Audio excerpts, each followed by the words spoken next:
Boring धसाला boring boring धसाला boring. ए बोरिंग वाला भैया कैसे स्क्वायर फीट बोरिंग धसावेला? ए हमार बापा तोर मैया भी गेलो हाल ना ता कैसे हम तोर भैया होली होगे सैया बोल।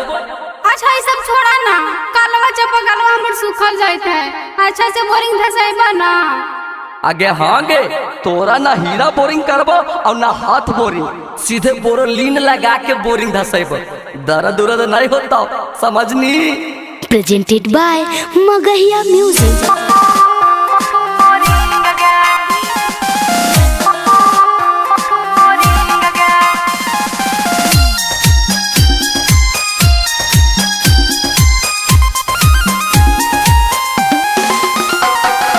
Music by PM Bihari.